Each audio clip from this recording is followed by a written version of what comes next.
Alright guys, welcome back to Marshall Remodel. This is going to be part 5 of the in-floor radiant heat. I've gotten tons and tons of questions, so we're going to cover several things in this video. We're going to cover my specific system.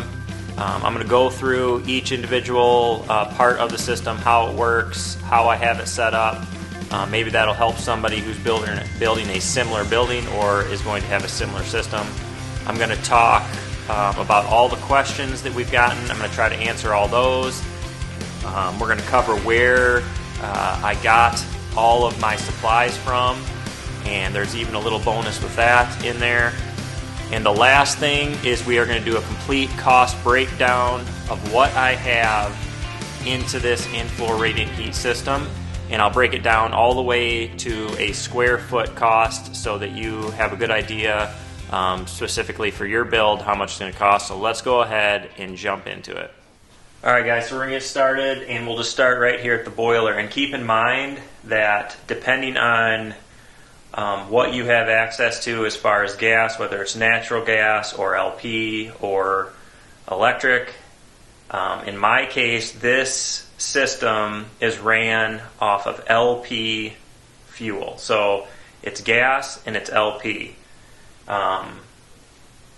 And depending on your location and your circumstances, that might be different, but the system can work generally the same. So the boiler I have is an NTI FTVN 199.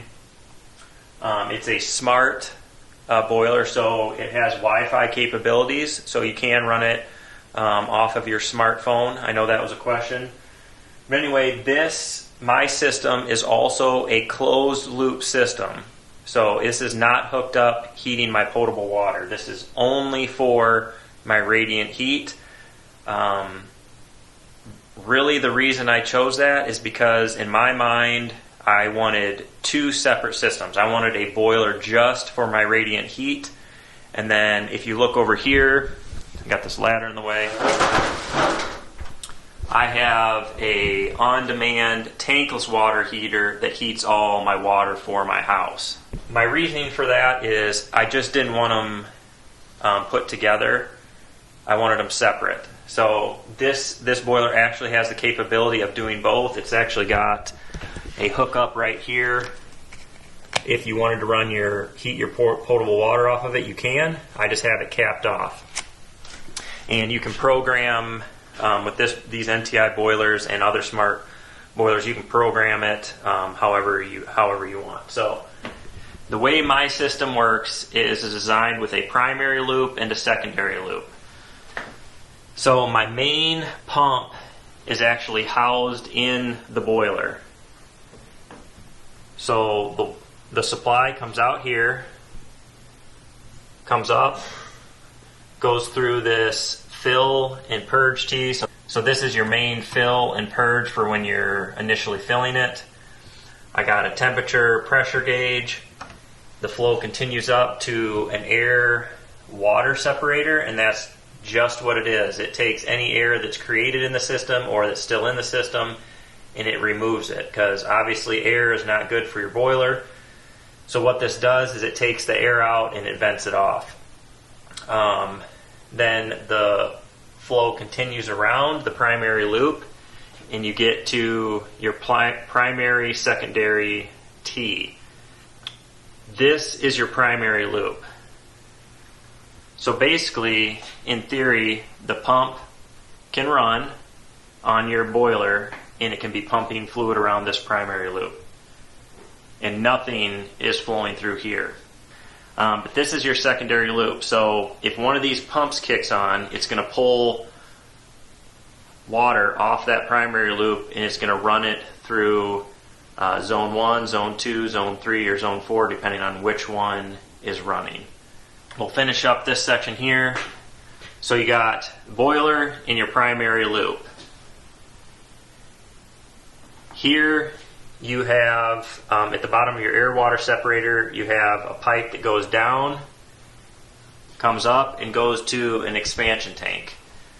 And what an expansion tank is it's an air-filled bottle with a diaphragm that allows, I think mine, and this is sized per your system, And this is, I think mine can hold 2.5 gallons of liquid. So if the system is, you heat water and it expands, or the system gains pressure, it can take that pressure, excess pressure, and push it up to this expansion tank. So if your system needs to get rid of some of the water inside, it can push it up to your expansion tank. And then as it cools down, the pressure underneath that diaphragm will push the water back into the system, if that makes sense. Now, if it drops below pressure, this system runs between 12 and 18 psi. So you can see my little pressure needle, it's right about just under 18. So what I found with this is at 18 psi, this will send water up to the expansion tank. If it drops below 12 psi, this domestic water fill regulator will automatically add water to the system. So you can see right here, this is preset at 12 psi to set at 12 psi. So if this drops below 12 psi, this will open up and allow water from my main water line to go into the system to get it back up to where it's supposed to be operating. And if you're asking yourself, why would your system need water? Well, as you heat and cool water, as you circulate it, it creates air gets separated out, and you lose volume. So there are going to be times where you have to add water to it. And this is automatic, so I never have to really worry about it. It just automatically does it and regulates itself. This here is basically the brains of your system. We've got a main shutoff for the power. So this is your main power switch off for this whole board. This is the brain, so this is where all my thermostats come in. As you can see, this one's I have a 4-zone system. So if zone 1 was calling for heat, the thermostat would send a signal to this box to turn on zone 1. So really, you can break this down into 2 sections. If you just take this, imagine that this isn't here. That's all your primary loop. Then if you add this part on, that's your secondary loop. So each one of these pumps indicates a different zone. So this is zone 1, zone 2, zone 3, and zone 4. And if you have more zones, you could have more pumps. I like this system because it's very simple. All my pumps are sized the same. Actually, each pump has a low, medium, and a high. So like this zone 2 here, that's a 1-circuit zone. So I have the pump on low. I don't need it to run on high because I don't need as much volume pumping through there. The other 3 zones are on high. So with each zone, there is a thermostat for that zone. So let's just look at zone 1. So if zone 1, it's my garage. If my garage calls for heat, it will send a signal to this box right here, which is basically the brains. This box will say, okay, zone 1 needs heat. It'll send a signal over to the boiler to turn on the boiler and say, hey, we need heat at zone 1. And then this will also send a signal to the zone 1 pump saying, turn on because we need heat. So that's what that box does. Basically just operates the system. So if zone 1 pump kicks on, the primary loop's going to be flowing at whatever gallons per minute based on your boiler. This can do 5 gallons per minute at a 70-degree rise. It's actually just a little less than 5 gallons per minute. So zone 1 pump calls for heat, it turns on, and then it starts pulling. Water's going to take the path of least resistance. So this pump turns on, which acts as a draw, and the water starts flowing through, comes up here, comes down through pump, comes down through the supply line to here, and comes into my supply manifold. So the hot water comes in here, and then these are each individual circuits. So each circuit is roughly 300 feet long. So the water comes in here, hits all of the supply lines, it goes through all the loops, and then it returns to this manifold, which is the return manifold, comes up through here, returns to the secondary loop, comes around, and then returns to the pump. And then it all happens again. And each one of those zones does the same thing. If all 4 zones are running at the same time, then the water's coming up here, and it's going down here, it's going down here, it's going down here, and it's going down here. And the system all completely regulates itself. So let's talk about the zone manifold. So typically in like residential, you're going to have 1/2-inch oxygen barrier PEX, and you want them roughly 300 feet.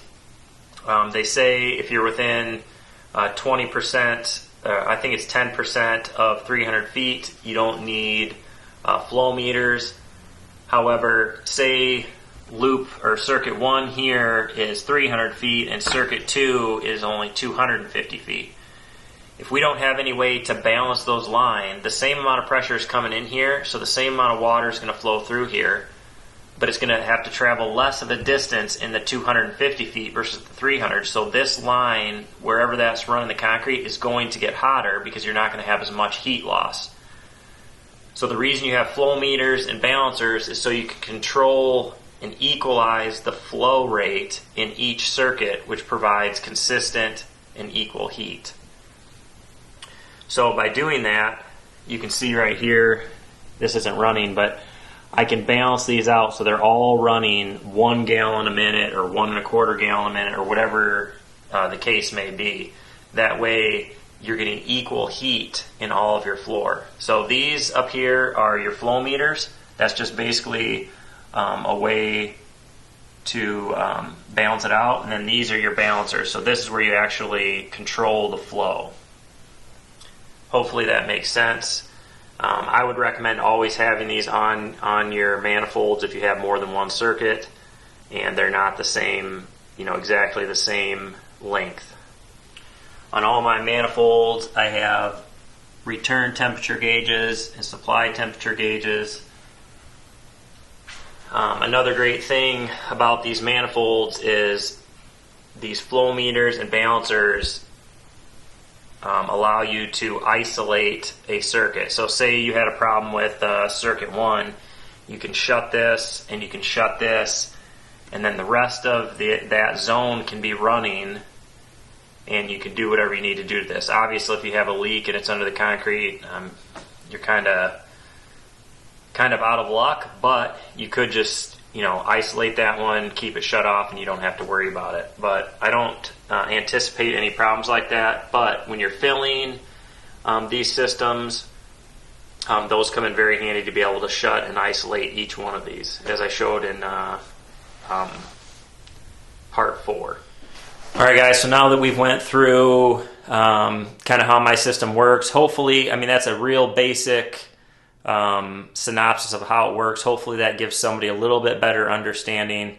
There are different types of systems as far as how the pumps work. I feel, based on my research and talking to different people, that the primary, secondary loop with zone pumps, a primary pump, and then zone pumps is the way to go. It's efficient, it protects your boilers, protects your zones, and that's the way I chose. Now let's talk about water versus glycol. And this, obviously, if you go online, you can do some research and you're going to find just tons and tons of different opinions on this. And what I have concluded, for me, I'm in the Midwest, so I'm in south central Iowa. If you are in northern Minnesota or Canada, this is going to be completely different. I chose here to use 100% water. And the reason being is our temperature here, it usually stays above 20. You might have a couple weeks in January where you drop below 20. Maybe every once in a while you get down into the single digits. but that's about it. My whole house and garage have in-floor radiant heat. My plan is, because I'm going to be using my garage as workspace probably about every day, I will keep that at a minimum of 40 to 45 degrees. So I'm never going to allow it to go below freezing. It's going to cost you a lot more money to put a glycol solution in than it would water. Like I said, if you're up north, you're not going to really have a choice. You're going to have to add some glycol, because I mean, up there, those guys get, they could be -30, -40 for weeks straight with the wind chill. So you're going to kind of have a glycol solution. Benefits of glycol is it keeps your solution from freezing. Another, I would say, negative of glycol is that it does not carry as much heat, and it's more, I don't know if I'm going to say this right, it's essentially thicker, so it takes more energy to push it. I guess viscous, it's more viscous. So it takes more power to push it. So when you're using a glycol solution, it's going to take more energy and it's going to take more heat to get the same added benefit as water.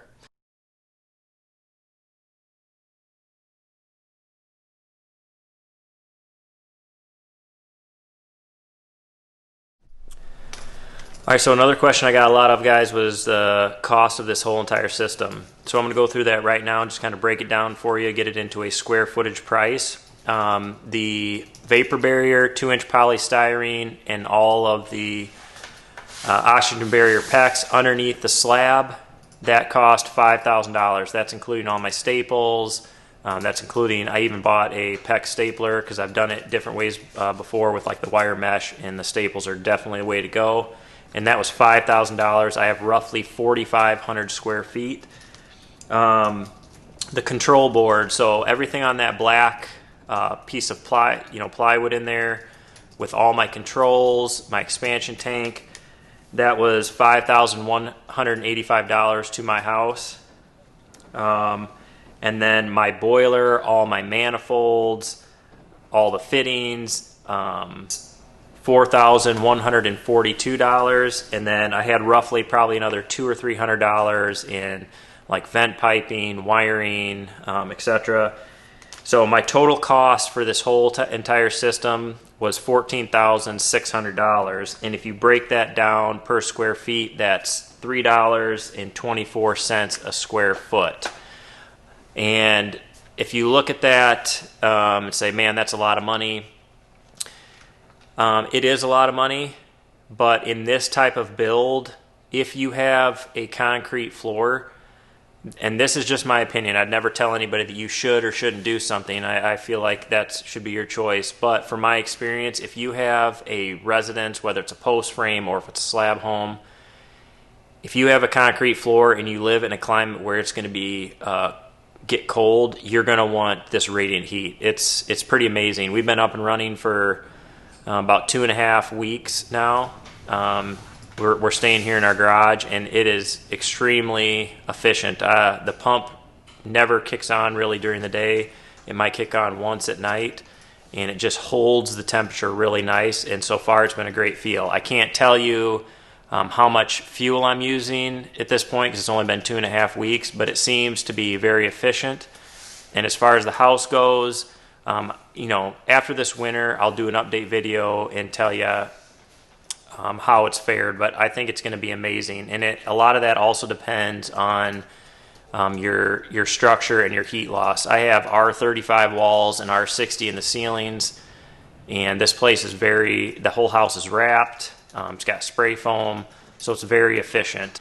But for me, I feel like this was the best option, and so far we are extremely happy. Obviously, we've only had it for a few weeks, so time will tell. But I think if you're in a slab house in a cold temperature, you're definitely going to want to at least spend the initial cost to get all of your in-floor heat underneath the slab. You can always add all that other stuff later. With that being said, we'll jump into some other questions. So as far as layout, that's just kind of your preference on what you want at different temperatures. If you're not sure on how to lay the pipe, you can watch my video when I put it all down. The nice thing about these loops of oxygen barrier PEX is they come with, they're 300-foot loops, but they come with writing on them that tells you how many feet you have left. So as you're rolling this PEX out, you can see how many feet you have left, so you know when you need to head back to where your manifold's going to be. Question we got a few times is, how are you going to control temperature to each zone? And I've covered this in a couple different times, but we'll do it one more time. So each zone has its own thermostat. And it's as simple as that. You set the thermostat in that zone to what the temperature you want, and then it relays that message to the control board and controls everything from there. I will say this, as far as thermostats go, I would highly recommend, now that I've been using this, I have an in-floor slab sensor in my garage, and that thermostat you can either set it based off the concrete temperature or the air temperature, and it's nice to have that. I've been messing around with it a little bit, and I think, honestly, I'm enjoying running it off the slab sensor better, so I would highly recommend, no matter where your zones are, to have the option to either do the floor sensor or the air sensor. We've got lots of questions on what other systems we looked into. So I'm just going to cover this based on my method of thinking. So I have a slab house. I live in the Midwest where it's going to get cold. So I want to be able to heat that concrete. Concrete is going to get cold in the winter. Even with a thermal break, it's just going to be cold. And the problem and the benefit of concrete is it holds whatever temperature it is at very well. So if you have a big, huge slab of concrete that you're living on that you don't have any radiant heat in, and it's cold, which it would be in the winter, it's hard to get that heat, get the temperature up in your living space, because that slab is going to be radiating that cold into your walls and everything else. And vice versa, if you have the radiant floor heat, it's going to heat that slab up, and that slab is going to tend to want to stay at that temperature. So it's very efficient to heat your house that way. So I've said before, I would highly recommend at minimum preparing your slab with the radiant heat. Other systems that we are going to have in our house is, one, I will have a huge wood stove. And the thing about a wood stove is, if I lose power or anything, I can still heat my entire house. With the insulation I have in my walls and my ceiling, I will have no problem keeping my house at a comfortable temperature by burning wood. I don't need electricity. I don't need gas. All I need is wood to put in that wood burner, and I can stay warm. And that was important to me, to have a way to stay warm if for some reason I couldn't get gas or electric. And all these other systems require electric or gas or both. So another system was the geothermal system that we talked about, but the problem with those is they are extremely, extremely expensive initially to put in. They are efficient. I did give myself the ability to put that in at a later date. However, I feel with the R value I have in the walls and the ceiling that I don't think I'll ever put it in. Maybe I will, maybe I won't. But as far as cooling my house, I'm going to have HVAC units that will cool my house in the summer. I'll have the ability to heat off those as well if I need to, but the primary purpose of those is to cool the house and take the humidity off in the summertime. I'm not going to name all the different companies that I got quotes from, but I looked into a lot of different companies on the internet, local stores, and the thing that I found is the thing that's important to me is service and knowledge. And I felt like talking to Mike, I felt like he was incredibly knowledgeable about his business. And if you hear about how he started his business, he originally had a radiant heat system designed for a house that he had, and it just didn't work right. So he's the type of guy that's just like, I got to get this to work better. So he started designing his own systems, which led him into his own business. And now he's building these amazing systems. He built one up in, I think it was Canada, that had, I don't even know how many zones it was, but he won an award for that. But the guy's just knowledgeable. He's helpful. I felt like any question I asked him, he had the answer to it. And he was willing to help me whether I bought from him or not. So to me, the value of customer service and being able to talk to somebody that knows what they're doing and how to design a system is important. And I'm willing to pay a little more money for some things like that. And I think if you guys talk to him, you'll be pretty happy yourself. All right, guys, so hopefully this video was helpful. Hopefully that answered a lot of questions on how this my system is set up, how it actually operates. I'm really happy with it thus far. As far as figuring out what kind of how you need to design your system, if you call a company, they need to be asking you questions like what your R value in your walls are, your ceiling, how old is your structure, how new is your structure. All those things matter because they all calculate into heat loss. There are programs online where you can figure out what your heat loss is. If you're building a new pole barn home or barndominium, whatever you want to call it, and you're using spray foam, you're wrapping it, or if you're wrapping it and using bad insulation, you're going to have a very efficient structure. And they can set up your system based on all that. They'll know how to calculate heat loss.